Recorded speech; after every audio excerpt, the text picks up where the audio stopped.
Exciting. Super exciting.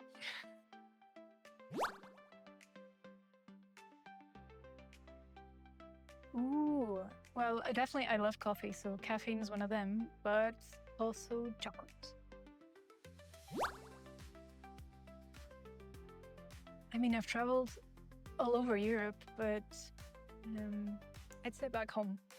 You're never expecting to travel back home for a conference, and that's pretty good. I'm a little bit of both, I would say. I love writing in the evenings when everything's quiet and the world's settled down, but I love doing my sort of data analysis and all these things early in the morning.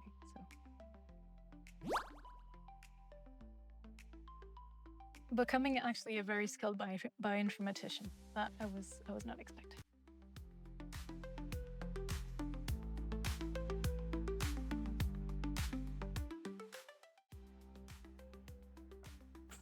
Hello, welcome to our lab. Please come in. So this is the Rico's lab where we browse. We study not only flies, but also these are tiger brine shrimp. I don't know if you can see them in these tanks. They're sort of species of crustaceans. They live in saltwater bodies, typically lakes, but sometimes in oceans as well. They're very interesting in many ways, but also they're extremely cute. And so they reproduce sexually, with the males clasping onto the females' sort of reproductive organs. And they swim and they look really cute. So we have plenty of species of Artemia. We also study flies, and I can show you some of the ones that I study.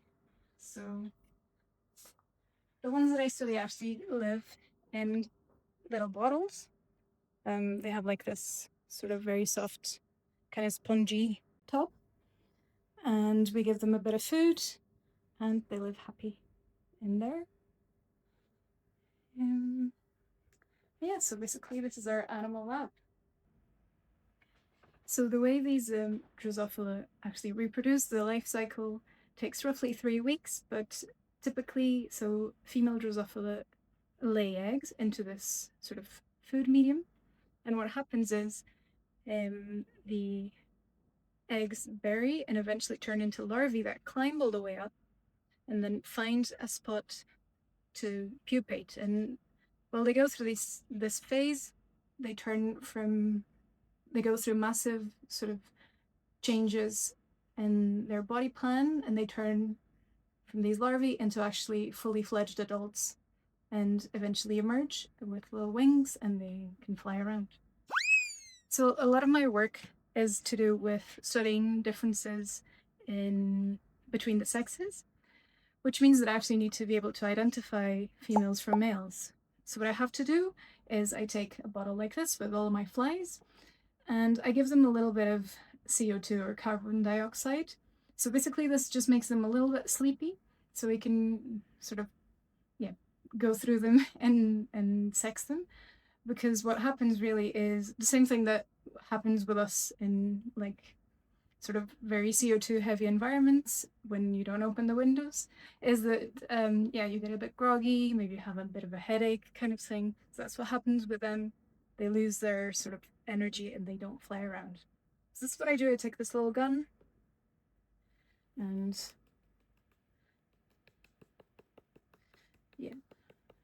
and they fall asleep. What happens then is I transfer them onto this plate that also has CO2 coming from the sides. Yeah, don't need that many. Okay.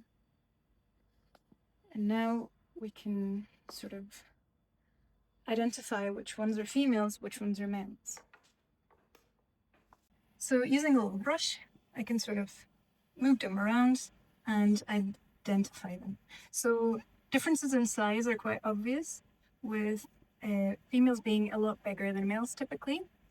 And then we look at the shape and the color of their abdomens. So males tend to have the tip of their abdomen be quite sort of dark in color, whereas females have more sort of pointy and sort of white colored abdomens. So Yeah, and that's pretty much it. That's how we identify the two of them. There's the differences in size and the sort of tip of their abdomens, and that's sort of the case for most of the Drosophila species. While there's other differences, smaller differences in different body parts, these are the main ones that allow us to identify which ones are females, which ones are males. Hi everyone, welcome to another episode of Next Gen Scientist at the Institute of Science and Technology, Austria. I am Ana Rita Cavaco and I am very excited to take you once again in a sneak peek in the science in the making here at ISTA.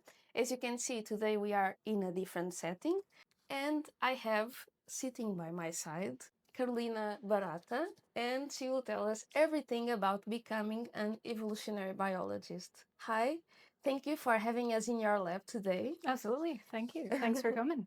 And also, thank you very much for showing around and show us what you do as an evolutionary biologist. So, without further ado, I would like to ask you because you've come a long way until you became the researcher that you are today.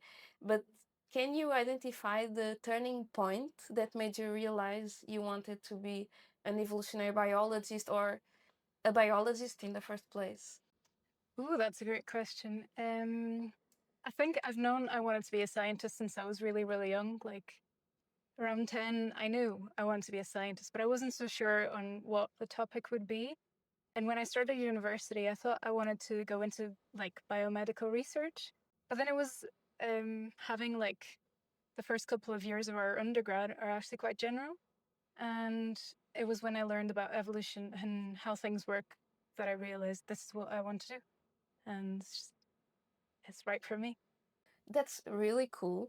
And another cool thing is that today we met here at ISTA in Austria, but actually we came not only from the same country, but also from the same university, and we were probably even in the same room at the same time and have no idea about it. Yeah.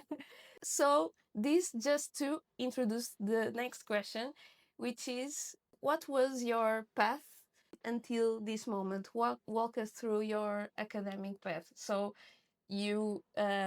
I know that you studied biology for your bachelor's, and after that, So I knew that I wanted to get a bit into sort of a more mathematical side of evolution. So I signed up to go and do a master's in Edinburgh to study population genetics, which is sort of a specific subfield of evolutionary biology, where people study the way population dynamics shape the sort of diversity of organisms we see today. Um, so yeah, I've done a master's in Edinburgh. I've done actually another master's in back in Lisbon, where I studied. It was a master's to do with sort of developmental side of biology as well. So it was developmental and evolutionary biology. And then I went back to Scotland for a PhD, looking also at this sort of like population genetics kind of topic. And then I've moved to Austria for my postdoc. that's awesome. And do you think that having this quite international experience shaped the way you see the scientific work and the way you think about your research? Definitely, I think it opens a lot of doors, but also widens sort of your field of expertise as well, because you learn from different people, um, which means that you're gathering all these different skills, um, and learning about the different topics that are being really thoroughly studied in just the different sort of scientific communities in the different countries, which is really good. Yes, definitely. Um, but maybe this will also be part of what I am just about to ask you. But to be in this point and um, through all the places that you've been at so far and all the different things that you did, um, it also came with some challenges. So, what was for you the biggest challenge that you had to face to be in this point of your career? Oh, um, there's plenty of challenges. I think moving and sort of having to start new, building your network and your social community is one of the big ones. But I'll be honest, I think the most challenging thing is staying motivated to stay in this more standard academic career path, right? Because positions, actual permanent positions, are, yeah, they're not that many out there. So I think staying motivated to follow your passion has been the greatest challenge. So, in order to keep progressing, we need to somehow feed our motivation. So, what is it about your work that makes you keep going? I think it's just thrilling. It's just really exciting to find out how things have happened, how evolutionary forces have shaped the organisms we see today. And I think that's super interesting.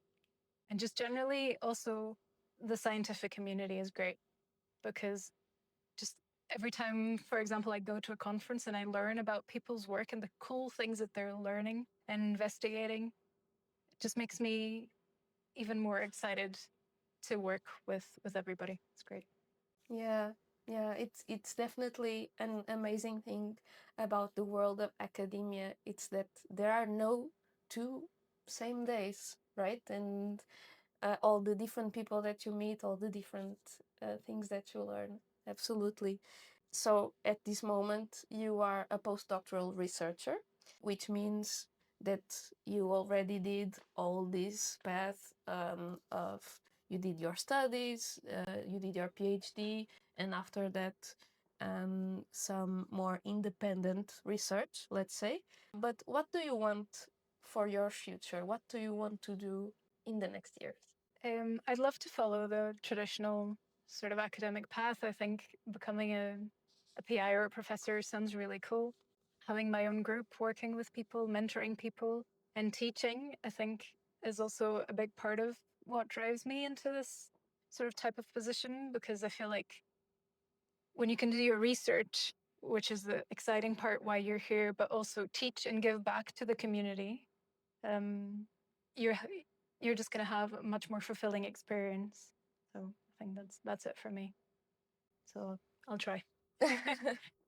I'm definitely rooting for you, and I definitely think that more than ever, academia needs people with this passion and also with this drive to also teach and inspire the next generation of scientists. Absolutely, absolutely. But now, if you could maybe go back some years and have a talk with your teen self who was already pretty sure she wanted to be a scientist, which advice would you give her?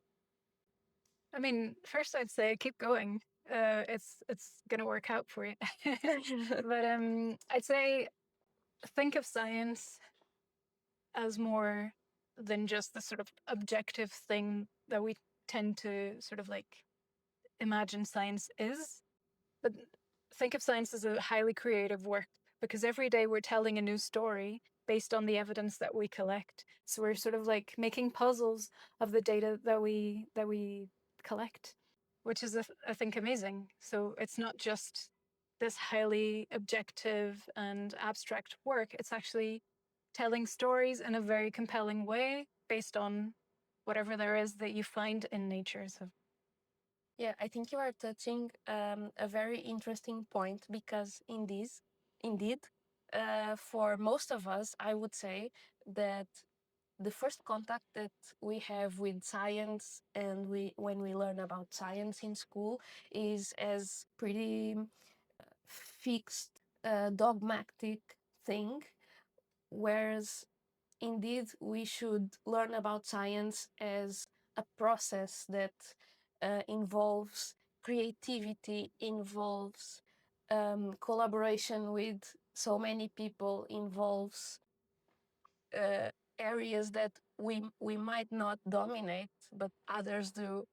So yeah, absolutely. yeah, And I think one other thing is that science is ultimately describing what we observe in nature, but it's also it's created by scientists because scientists are the one doing the work to understand the world.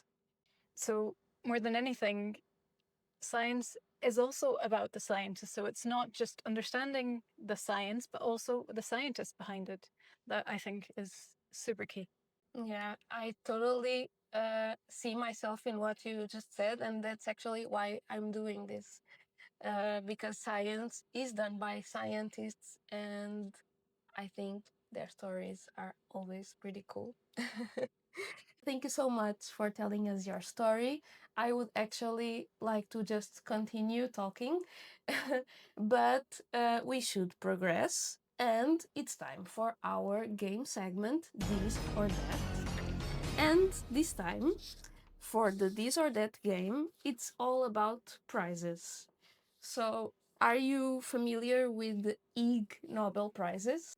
Most of us probably already heard about the Nobel Prizes that award achievements in peace, literature, chemistry, physics, physiology, and economics. But then there are also these prizes that award also achievements and studies, but these first make us laugh and then think. This is the definition of the very Ig Nobel Committee. So I will give you a bunch of studies, and you will tell me if they were awarded by a Nobel Prize or an Ig Nobel. Sounds good. Let's do it. I will just set the timer because I want to see how many we can do in 1 minute. Okay, are you ready? Let's go. Let's go. So, discovery of the structure of DNA. Definitely a Nobel Prize. Correct. Understanding of fluid dynamics of coffee spilling when walking backwards while carrying a cup of coffee. Oh my god, that sounds a little bit like an Ig Nobel, but I'm gonna say Nobel. It's actually an Ig Nobel. So close. Development of blue LED lights. Nobel Prize? Correct. A uniquely compelling method for keeping people together. Let's say Nobel Prize. This was actually an Ig Nobel for peace. Okay. Polymerase chain reaction technique. Nobel. Absolutely. The impact of sound on perceived taste of chips. Ig Nobel. Has to be. Correct. And insulin. Nobel Prize. Correct. Woo-hoo. Just in time for the minute. You did a very nice score. In the description of the video, I will add the information about these prizes if you want to check them out. So thank you again, Carolina, for having us in your lab. It was really cool to see the work that you do and all the cool looking animals around. And because you are an awesome guest, I have just a little something to remember us by. I want to give you a ticket to visit the exhibition in our Vista Science Experience Center. Amazing, very exciting. Thank you. And I hope you also go find out more about it because it's a very, very cool exhibition. And to our viewers, thank you so much for joining us again. If you have any thoughts or comments or questions, do leave them in the comments because I am always really excited to read them. Do like Carolina and just believe in yourselves and don't give up on your dreams and goals because everything will turn out fine. And as always, don't forget to subscribe to our channel so you don't miss a single episode. And until then, I will be here to bring you the next generation of science, one awesome guest at a time. Cheers!